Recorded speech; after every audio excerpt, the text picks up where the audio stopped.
Support comes from Gemma, architects, planners, and designers seeking to bring joy to their clients and communities. Details at gemastl.com. From St. Louis Public Radio. This is the Politically Speaking Hour on St. Louis on the Air. I'm Jason Rosenbaum. Throughout his more than 40 years of congressional service, U.S. Senator Dick Durbin saw Illinois morph from a state that both major political parties fiercely contested to one of the safest Democratic strongholds in the nation.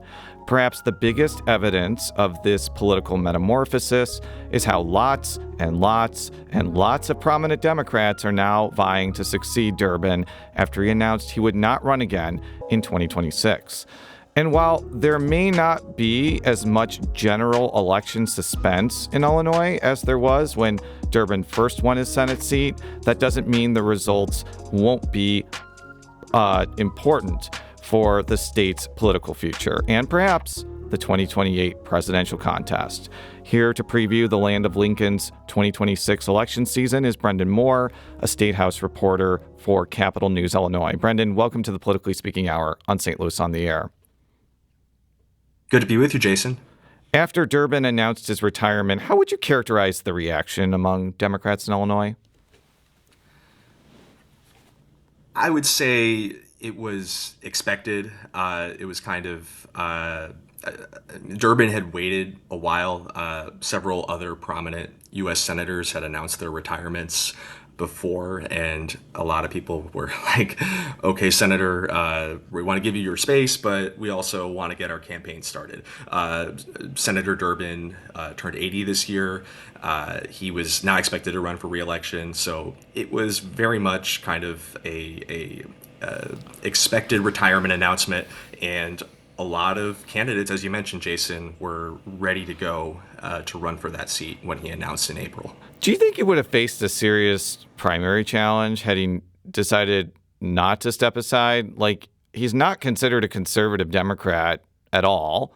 I mean, I think he kind of was in the beginning of his tenure, but I could see a lot of anxious Democrats in Illinois being like, I want my turn. You've had your turn for 40 years. Like, would he have cleared the field had he run again? I think he would have had some kind of challenge, but I don't think it would have been a serious challenge. Obviously, there's a lot of angst in the Democratic primary base right now among the grassroots wanting generational change. And obviously, there's a debate about how to contest President Trump and Republicans in Washington. Durbin took a pretty unpopular vote here with Democrats back in March when he voted to for a continuing resolution to fund the government, basically joined a handful of other Democrats, but was not popular with the base. A lot of people expected when he did that, like, okay, he's probably retiring, but he's an institutionalist, liberal but an institutionalist. He probably would have had maybe a progressive and up-and-comer, ambitious person try to run. But as you know, it's very hard to run statewide in Illinois. It costs a lot of money to get on television, especially in Chicago. He probably would have cleared the field of serious contenders. Like, you would not have had a Raja Krishnamurthy running or a Juliana Stratton running. But, you would have had like a state rep or a state senator maybe give it a shot. But everyone kind of expected if Durbin did run, he would have won. But obviously, he opted to retire. So can you give us a sense of how many people have filed to run for Durbin's Senate seat? And among the candidates, who are the most serious contenders to win the March 17th primary? I believe the number is 17. I'll have to double check that. But a lot of candidates filed, but they're still kind of parsing out the ballot. There's several candidates are expected to to be knocked off for not having enough signatures or other disqualifying to merits. But really in the Democratic primary, there's a focus on three candidates. So there's Congressman Raja Krishnamurthy in the northwest suburbs of Chicago. There's Lieutenant Governor Juliana Stratton and Congresswoman Robin Kelly, who represents a district that goes from Chicago South Side to Danville. So Krishnamurthy's really kind of staked out the front runner status in this race. He's easily raised the most money. He's been on television since July. Is spending $500,000 a week. He has the most name recognition, and it's really going to be interesting to see if Stratton or Kelly are able to put up more of a fight. I think a lot of people expected this to be more contentious, and it's kind of been sleepy so far. Yeah, and I think I mentioned that the Democratic primary may just be the election here, primarily because the suburbs of Chicago have gone from being contested battlegrounds to these impenetrable Democratic strongholds. So how important is it going to be for Democratic candidates in this primary to win there? And do the two Chicago candidates, Stratton and Kelly, kind of have a disadvantage, even though I guess Kelly does represent some suburbs, but not the ones that may vote the most?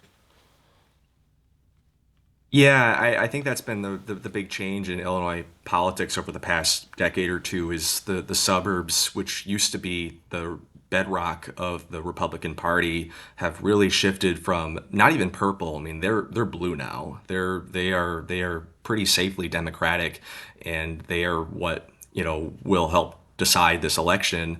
And Krishnamurthy represents a lot of these suburbs in suburban Cook County, Kane County, parts of DuPage, where Democrats have really gained a big foothold over the past decade.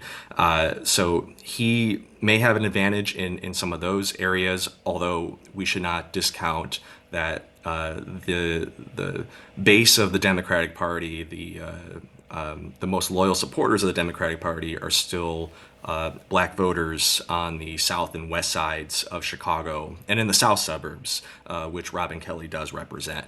So I think that they still have advantages with those groups. I mean, Stratton and Kelly are both black women, but I do think too, though, that there is a concern about whether they may splinter that vote and allow Krishnamurthy to win if he does maybe coalesce more support in the Chicago suburbs. It should also be noted that he has traveled the most of any of the candidates downstate.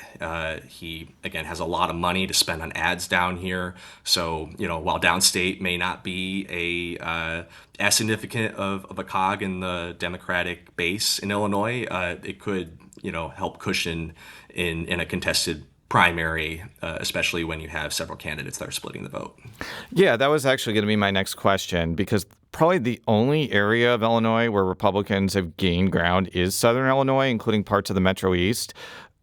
You kind of mentioned this already. Is that going to be like a major battleground, or is this just going to be kind of an afterthought, and the candidates are mainly going to be focusing on getting out the vote in the Chicago suburbs or in Chicago proper?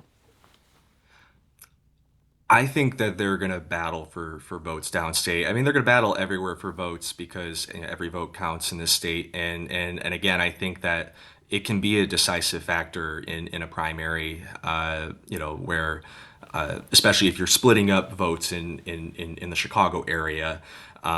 It's a couple decades ago now, but the reason we had a governor, Rod Blagojevich, is because he did really well in downstate Illinois.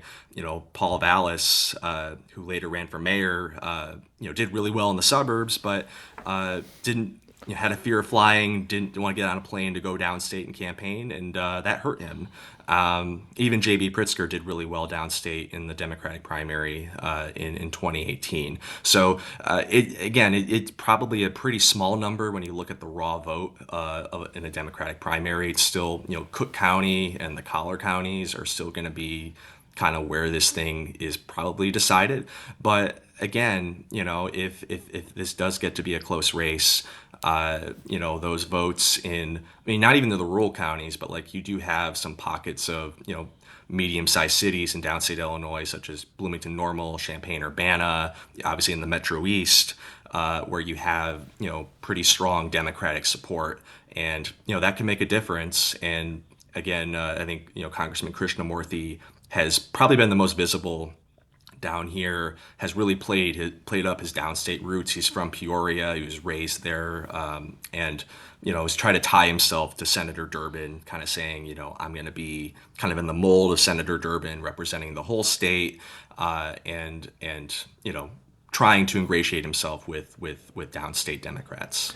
We're talking with Brenden Moore, a statehouse reporter for Capital News Illinois, about the 2026 election in the land of Lincoln. So I'm going to ask you a really blunt question. Is there any reason we should pay attention to the Republican primary for the U.S. Senate, since the GOP chances of succeeding Durbin are basically zero?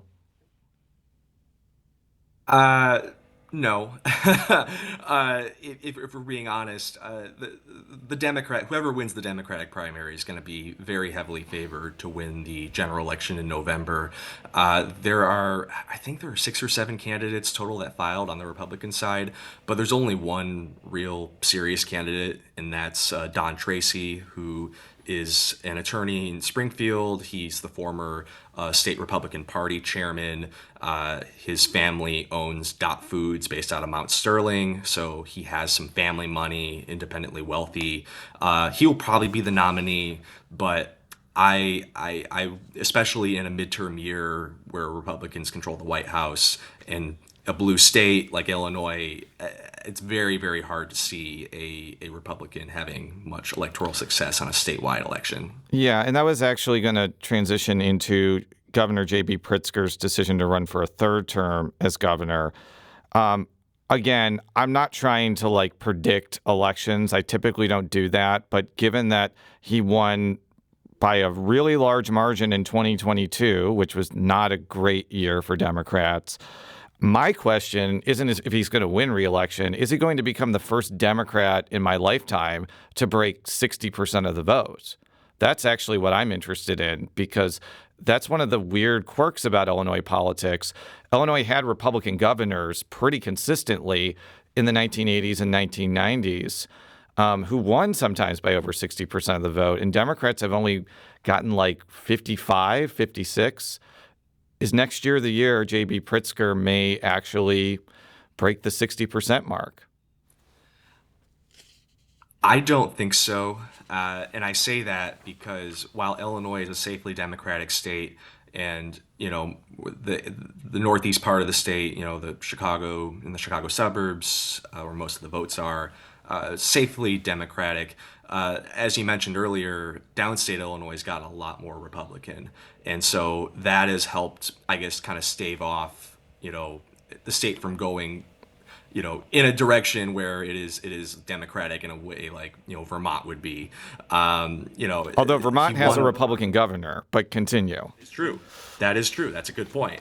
But he won with 54% the first time, 55% the second time, and that's kind of a generic Democratic performance in a statewide election in Illinois. Usually it's about 54, 55% for the Democrat, about 42, 43% for the Republican.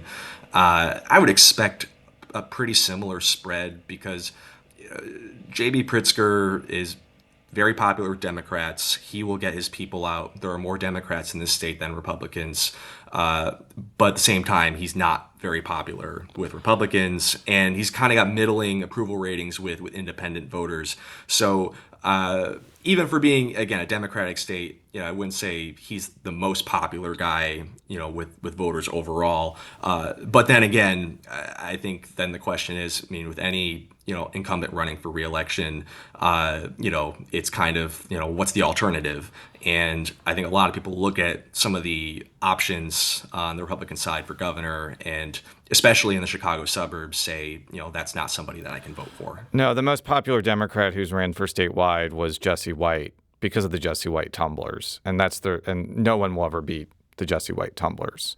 But we can talk more about that another time. Brenden Moore is a statehouse reporter for Capital News Illinois, and he has been covering all things Land of Lincoln for many years. And we thank you so much for joining us today. Yeah, anytime.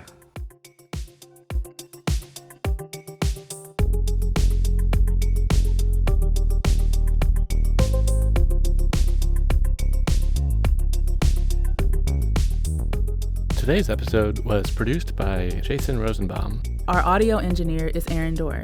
This podcast was mixed and edited by Aaron. Our executive producer is Alex Hoyer. St. Louis on the Air is a production of St. Louis Public Radio. Understanding starts here. Do you find yourself regularly listening to episodes of St. Louis on the Air? Suggest us to a friend you think might enjoy our conversations. And leave us a review and rating on Apple Podcasts on the App Store. It's the simplest way to help people discover our show.